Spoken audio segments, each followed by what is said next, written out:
नमस्कार दोस्तों। मध्य प्रदेश में एक विदिशा नाम का शहर है, भोपाल के बिल्कुल पास में। इस शहर के आसपास बहुत सारे छोटे छोटे गांव। इन्हीं में से एक बहुत छोटा गांव जो इससे बिल्कुल लगा हुआ एक छोटी सी बस्ती की तरह, वो एक बहुत अच्छी लाइफस्टाइल बिता रहा है। आप 2026 में भी जाके देखेंगे ना उनके गांव में, तो आपको ऐसा लगेगा ये 2026 नहीं बल्कि 1986 चल रहा हो। अरे बड़े हेल्दी तरीके से, बड़े फिट तरीके से अपना जीवन यापन करते हैं वो लोग। मतलब रात में 8 बजे तक सो जाएंगे, 4 बजे उठ जाएंगे, अपनी लाइफस्टाइल दिनचर्या वहीं से शुरू कर देंगे 4 बजे से ही। और जैसे जैसे दिन ढलने लगेगा लोगों को नींद भी आने लगेगी। मोबाइल वोबाइल टीवी ईवी में ये सब ज़्यादा इन्वॉल्व ही नहीं है। बिजली वगैरह सब है गांव में, लेकिन फिर भी बड़े अच्छे से जीते हैं भाई। किसी भी चीज़ को, किसी भी टेक्नोलॉजी को अपने ऊपर हावी नहीं होने दिए। अब चलते हैं इसी गांव में 1960 के टाइम पे। ठंड का समय रहा होगा, दिसंबर का टाइम था। होता यह है कि गांव के मुखिया जी जो थे, उनकी बेटी चंदा थी, एक चंदा नाम की एक बेटी थी उनकी। उसकी शादी होने वाली होती है। पूरा का पूरा गांव जोरों शोरों से चंदा की शादी करवाने में लगा हुआ था। गांव का हर एक सदस्य बिल्कुल इस प्रकार से काम कर रहा था कि चंदा उन्हीं के घर की बेटी हो। आखिरकार शादी वाला दिन आया और धूमधाम से शादी निपटी और चंदा को बहुत प्यार से अपने गांव से विदा कराया गया। जस्ट एक हफ्ते बाद चंदा वापस अपने गांव में आती है। कोई एक रस्म रही होगी जिसमें होता है ऐसा कि शादी होगी, दुल्हन अपने मायके से ससुराल जाएगी और फिर कुछ दिन रहकर वापस से मायके आएगी। फिर उसका पति उसके मायके मतलब अपने ससुराल आता है और अपनी पत्नी को साथ में लेकर जाता है। ये एक रिचुअल होती है, बहुत सारे लोगों के घर में मनाई जाती है। कि आपके घर में भी होती है? कमेंट सेक्शन में ज़रूर बताना, ठीक है। तो हाँ, आगे बढ़ते हैं। तो ऐसी रिचुअल के लिए चंदा अपने गाँव में आई हुई थी। अब चंदा नई नई अभी शादी हुई है ना, नई नई शादी, तो चंदा को यह बोला गया कि बेटी तू घर के अंदर सोना। ऐसा क्यों बोला गया? समझो, इस गांव का हर एक सदस्य अपने घर के बाहर सोता। बहुत ही रेयर लोग, यानी किसी की तबीयत खराब हो गई या कोई कारण हो गया तो ही घर के अंदर सोएंगे, वरना घर के बाहर ही सोएं। एक आदत सी बनी हुई है। ये गांव गांव नहीं बल्कि एक परिवार की तरह था। तो एक परिवार के लोग ऐसा कर रहे हैं तो सब लोग बाहर सोएंगे। रात में बातचीत चल रही है, रात में मतलब एकदम अलग वाला माहौल। तो चंदा भी एक हफ्ते बाद अपनी शादी की आई हुई, तो चंदा को बोला गया बेटा तू घर के अंदर सो। नई नई शादी हुई है, तो चंदा ऐसी घर के अंदर सो रही थी। हमेशा की तरह 8 बजे के आसपास लोग अपने अपने घरों के बाहर अपने बिस्तर डाल के सो चुके हैं। आधी रात का समय हुआ रहा होगा, रात के 12 या 12:30 बजे। पूरे गांव में किसी की चीख बहुत जोर जोर से सुनाई दी। चारों दिशाओं में एक डरावनी चीख गूंज पड़ी। सभी लोग घबरा कर उठ गए। अरे कौन चिल्ला रहा है? क्या हो गया, क्या हो गया, क्या हो गया? अब किसी को पता ही नहीं। कुछ लोग देखे कि एक पर्टिकुलर डायरेक्शन में भाग रहे हैं कुछ, तो सब लोग उठ के भागने लगे। क्या हो गया, कहां जा रहे हैं? किसी को कुछ पता नहीं है, बस सब लोग उस चीख वाली दिशा की तरफ भाग रहे हैं। जब सब सारे लोग रात के 12:30 बजे अपने सेंसेस में आए, तो लोगों को समझ में आया कि ये चीख बल्कि कोई डरावनी नहीं, किसी के रोने या दुख में चिल्लाने वाली चीख है।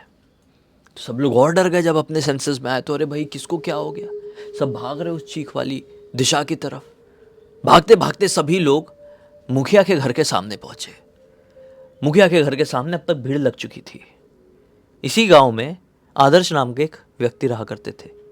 तो आदर्श पीछे से देखने की कोशिश कर रहे हैं कि क्या हो गया है, मुखिया जी के घर के सामने इतनी भीड़ क्यों लग गई और सब लोग चिल्ला चिल्ला के यहाँ पे क्यों है, अंदर कौन चिल्ला रहा था।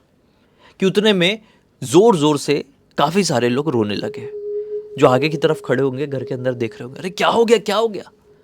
आदर्श जी बड़े डरे सहमे सबको भीड़ को पीछे करते हुए आगे बढ़े। तो क्या देखते हैं, चंदा अपनी खटिया में सो रही है, लेकिन मुंह खुला हुआ है, आंखें पलटी हुई है और झाग निकल रहा है सफेद। आदर्श जी देखकर एकदम दंग रह गए कि ये क्या है। आदर्श ने चंदा को बहन माने हुए थे और जब से अपने होश संभाले थे तब से चंदा आदर्श को राखी बांध रही थी। वो स्तब्ध रह गए कि ये क्या है।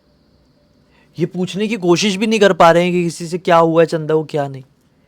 बस इनकी नज़र चंदा के पेट में टिक गई कि वो सांस ले रही है कि नहीं, उसकी पेट ऊपर नीचे हो रहा है कि नहीं सांस लेने की वजह से। नहीं हो रहा था। अब आदर्श को समझ में आया कि चंदा खत्म हो चुकी है। उसी समय भीड़ में से किसी ने चिल्ला, रहे हटो हटो हटो हटो हटो हटो। जब ये अपने सेंस में आदर्श क्या हो गया करके चंदा की चारपाई के नीचे से एक इतना मोटा सांप ऐसा रेंगते हुए बाहर की तरफ गया। सब डर गए कि इतना मोटा सांप, ये कौन सा सांप है भाई, ऐसा कोई सांप ना हमने सुने थे ना कभी देखे थे, क्या ये चंदा को काटा है। और रेंगते हुए गया, निकल ही लिया आगे तरफ, जंगल की तरफ। रो रो के सबका बुरा हाल हो गया कि इस सांप ने काटा है चंदा को, तो चंदा के अब बचने कोई आसार ही नहीं है। कुछ ही मिनटों में चंदा का पूरा शरीर नीला पड़ गया। चंदा के जो पिताजी थे ना, वो चंदा से बेहद प्यार करते थे। यानी हर एक बाप अपनी बेटी से बहुत प्यार करता है, लेकिन चंदा के पिताजी का प्यार एक साधारण प्यार नहीं था, बल्कि एक्स्ट्राऑर्डिनरी था, पागलपन जैसा था। चंदा के अलावा इनकी कोई और संतान थी ही नहीं। चंदा इनकी शादी के 10 साल बाद पैदा हुई थी, कई मानताएं करने के बाद।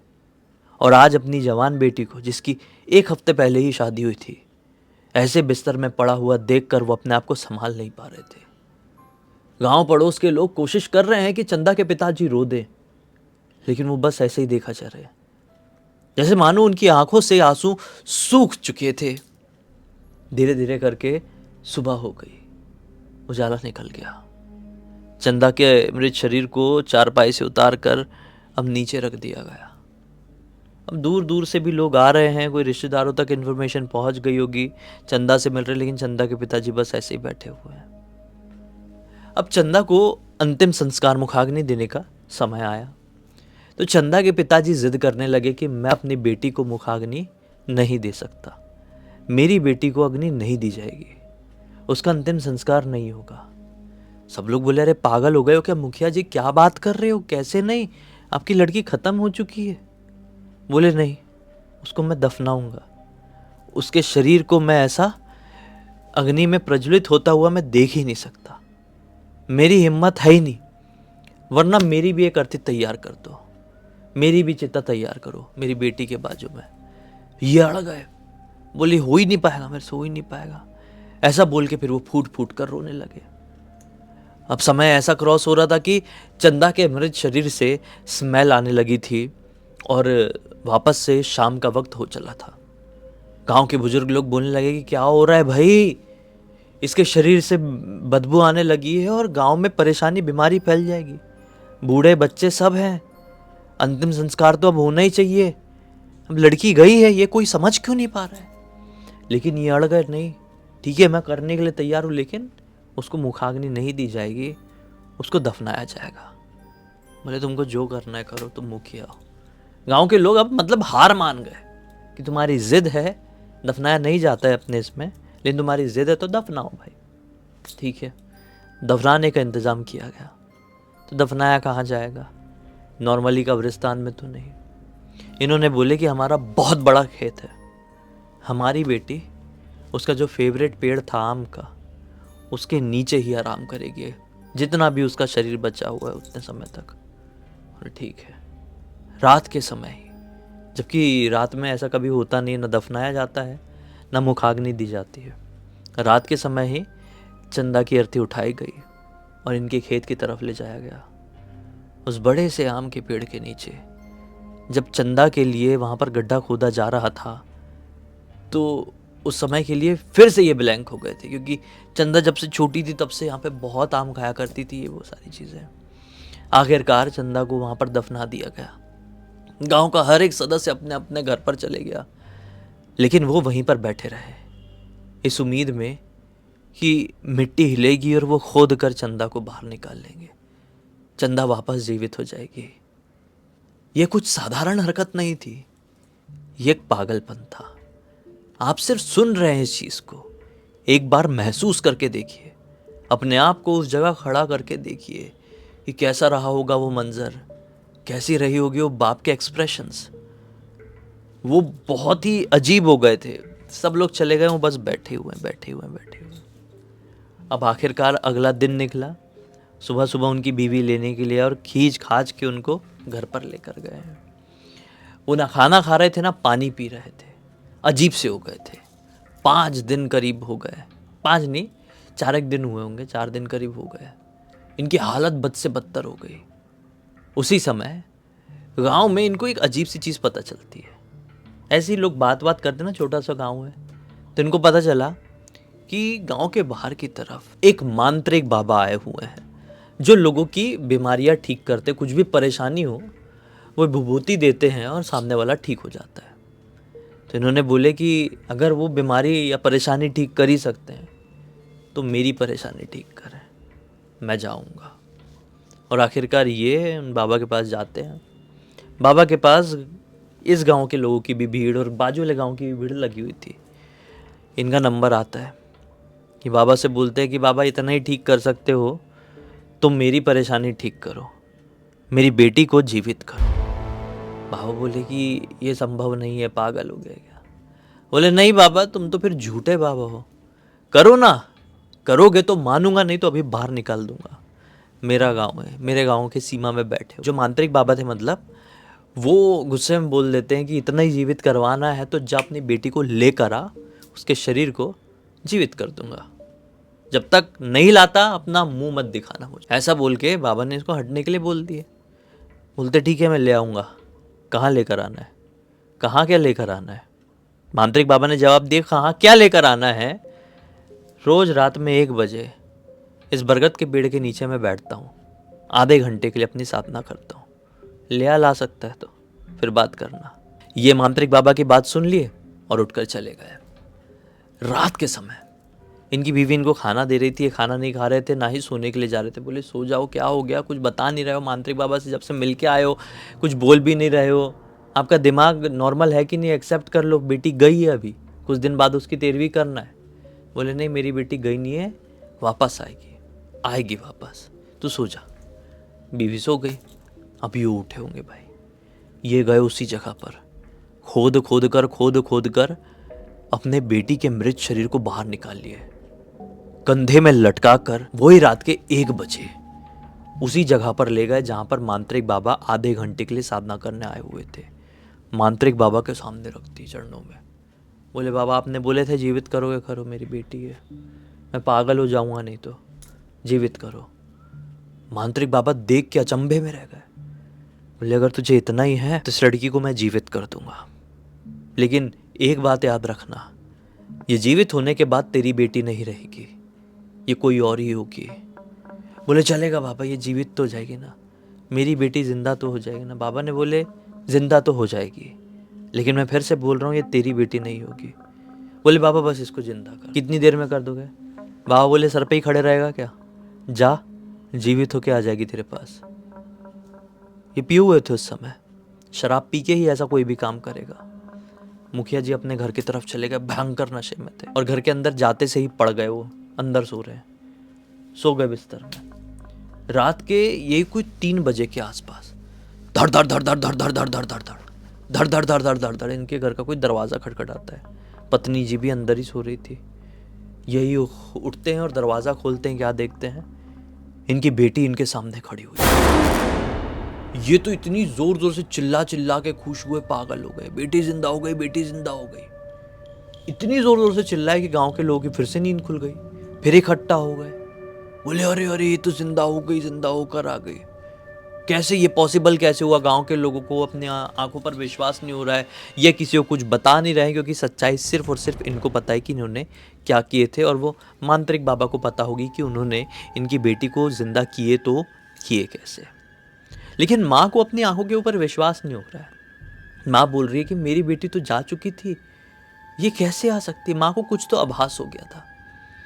बार बार बोलने लगी उसी रात से, जब गांव वाले देख दाग के चले गए वापस, बार बार बोलने लगी कि ये मेरी बेटी नहीं है, इसको छोड़कर आ जाओ, ये कौन है पता नहीं, कहाँ से बुलाए हो, इसको वापस भेज दो। वो तो कुछ बोलने को तैयार ही नहीं। बेटी को तो बस हाथ पैर दबाने में लगे हुए हैं। बेटी का जो शरीर पूरा मिट्टी से भरा हुआ था उसको गीले कपड़े से पोंछ रहे हैं। बेटी पूरी तरीके से साइलेंट बैठी हुई है और एक ही जगह पर देख रही है। इससे कुछ भी पूछो कुछ नहीं जवाब दे रही है। बाप बेटी दोनों अजीब से ही लग रहे हैं देखने में। माँ तो इतनी डर गई कि और दूसरे कमरे में अपने आप को बंद कर लिया और बाहर नहीं निकल रही, बहुत ज़्यादा घबराई हुई है। अब दिन भी हुआ, दिन भी निकला अगला दिन, तो माँ बेटी को देखकर एकदम खौफ में चली जा रही है। बेटी से खाना पानी नहीं पूछ पा रही है, लेकिन बाप है कि बेटी के सामने खाना लेके जाता है, बेटी नहीं खाती। पानी लेकर जाता है, नहीं पीती है। ऐसे करते करते 5-6 दिन क्रॉस हो गए। जब से बेटी आई थी तब से ना खाना खाई थी ना पानी पी थी। बाप बहुत ज़ोर ज़ोर से रोया, बेटी कुछ तो खा ले, तू फिर ख़त्म हो जाएगी, तू खा ले खा ले खा ले। बेटी नहीं खा रही है, नहीं खा रही है, नहीं खा रही है। उसी रात को यही कोई 1-1:30 बजे के आसपास कुछ तो भी गिरने की भड़बड़ा के आवाज़ सुनाई देती है। इनकी नींद खुलती है मुखिया जी की और उनकी पत्नी की। जागते तो सबसे पहले बेटी के बिस्तर की तरफ ही नजर गई तो बेटी बिस्तर में नहीं थी, दरवाज़ा खुला हुआ था। हड़बड़ा के बाहर निकले तो क्या पाए, बाजू में इन्होंने एक शेड बनाकर रखे थे और उस शेड में पालते थे ये 3 प्यारी प्यारी बकरियां। उनमें से एक बकरी को उधेड़ के ये वैसी ही वहाँ पर बैठ के पूरा लाल वाल मुंह भरा हुआ है, पूरे कपड़े में लाल पानी खा रही थी। ये क्या है? माँ तो पागल हो गई रो रो के, क्योंकि माँ उस बकरी को अपने बच्चे की तरह मानते थे। और उनकी ये बेटी, जो पता नहीं बेटी थी कि भी नहीं थी, उस बकरी को ऐसे खा गई। बाप कुछ बोल नहीं रहा है, बाप बस ऐसे ही अपनी बेटी को देख रहा है और खुश हो रहा है कि मेरी बेटी खाना खा ली है, उसका पेट भर गया है। शायद अब बाप का भी दिमागी संतुलन पूरी तरीके से खो गया है। ज़्यादा चीखना चिल्लाना इन लोगों ने नहीं किए, क्योंकि गांव वालों को फिर पता चल जाता और इस बार आफत हो जाती। गांव वाले जागे इससे पहले ही जो पत्नी जी थी अपनी प्यारी बकरी का जो भी कुछ बचा हुआ था उसको लाल पानी को साफ साफ करी है और फिर अंदर वाले कमरे में जाकर मुंह दबा के बहुत रोई बहुत रोई बहुत रोई। अगला दिन निकला और ये अपने पति से इतना लड़ाई करी है कि ये कौन ले आए तुम, ये मेरी बेटी हो ही नहीं सकती, मेरे दूसरे बच्चे को वो खा गई, वो तुम चुड़ैल लेकर आ गए हो, तुम डायन लेकर आ गए हो, वो बहरू पिया उसको छोड़ कर आओ। बहुत लड़ाई हुई, बहुत लड़ाई हुई। इन्होंने अपनी पत्नी के साथ हाथापाई कर दी है। अब ये सारा नज़ारा ये बेटी इनकी एक कमरे से पीछे से छिपकर देख रही थी। बहुत देर तक ये लड़ाई झगड़ा हाथापाई चली, रुकी। इन्होंने बोले कि देख ये नहीं जाएगी, ये मेरी बेटी है। ये पागल हो गए थे ना, बोले ये कहीं नहीं जाएगी, ये मेरी बेटी है, अगर ये जाएगी तो मैं भी इसके साथ जाऊंगा। ठीक है भाई। अब रात हुई, पत्नी तो हार मान गई अपना। रात हुई तो पत्नी अलग कमरे में, बाप बेटी अलग कमरे में सो रहे हैं। अब सुबह हुई, सो आ गए सब लोग। हाँ, सुबह हुई, आंखें खोली तो इनकी बेटी फिर से इनके बिस्तर में नहीं थे। बोले अब कहाँ चली गई है? ध्यान से देखे कि पत्नी वाले कमरे का दरवाज़ा खुला हुआ है। अंदर गए तो क्या पाते हैं, उनकी पत्नी के पेट के ऊपर इनकी बेटी बैठी हुई है, ऐसे फाड़ के पूरा सामान निकाल के खा। इस नज़ारे को देखकर वो अपने आप को संभाल नहीं पाए और वहीं पर बेहोश हो गए। पता नहीं कैसे फिर थोड़ी देर बाद गांव का कोई व्यक्ति इस तरफ आया रहा होगा, उसको दरवाज़ा खुला दिखा, अंदर गया मुखिया सर के घर के अंदर। तो अंदर का ये नज़ारा देखकर वो चिल्लाते चिल्लाते भागा। अब गांव वालों के पास तक गया होगा, बताया होगा, गांव के लोग जब तक आए होंगे तब तक ये अपने पत्नी के शरीर को अंदर एक कमरे में बंद कर चुके थे। गांव के लोगों ने बहुत पूछे बहुत पूछे बहुत पूछे, आखिरकार इन्होंने बोल दिए कि मेरी बेटी ने मेरे एक बच्चे को यानी मेरे बकरी को भूख के लिए और अपनी माँ को कर ली, ग्रहण कर ली। मैं इसको लेकर जा रहा हूँ। अब मेरी बेटी आ तो गई है लेकिन इस गांव में रहने लायक नहीं बची। अब मैं अपनी बेटी को त्याग नहीं सकता। ऐसा सब हुआ भाई बातचीत, और वो अपनी बेटी को लेकर गांव से निकल लिए, घर को ऐसे ही छोड़ दिए। गांव के लोगों ने मिलकर वो दरवाज़ा तोड़े, इनकी पत्नी का अंतिम संस्कार किए और कहानी का फिर दी एंड हुआ। तब से लेकर आज तक पता नहीं चला है कि मुखिया जी और उनकी बेटी कहाँ पर है। वो घर बस ऐसे ही है, ना वहाँ पर कोई क्लेम करने के लिए आया है और ना ही उसकी तरफ एक बार मुड़ के देखा भी किसी ने है। इस पूरी घटना की जानकारी मुझे इसी गाँव के रहने वाले विनय नाम के एक लड़के के थ्रू मिली। विनय ने बताया कि कई सालों से ये घटना कहानी के रूप में हमारे गांव के हर एक बच्चे को सुनाई जाती है। फिर आगे क्या हुआ क्या नहीं किसी को नहीं पता, ये चीज़ यहीं पर ख़त्म हो जाती है। अब क्या, कहानी का यहीं पर अंत करते हैं। अब तक देख लिए थे तो लाइक कर देना, चैनल को सब्सक्राइब कर देना, और इंस्टाग्राम और हमारी वेबसाइट की लिंक डिस्क्रिप्शन बॉक्स में मिल जाएगी। आपके पास भी ऐसी कोई कहानी है तो हमें लिख कर भेज सकते हैं, और हमारे वेबसाइट में आके हमारे प्रोडक्ट और सर्विसेज भी चेकआउट कर लेना, कुछ अच्छा लगे तो खरीद सकते हैं। बाकी चलो कल फिर से मिलते हैं, तब तक के लिए बहुत बहुत धन्यवाद। आपका दिन शुभ हो।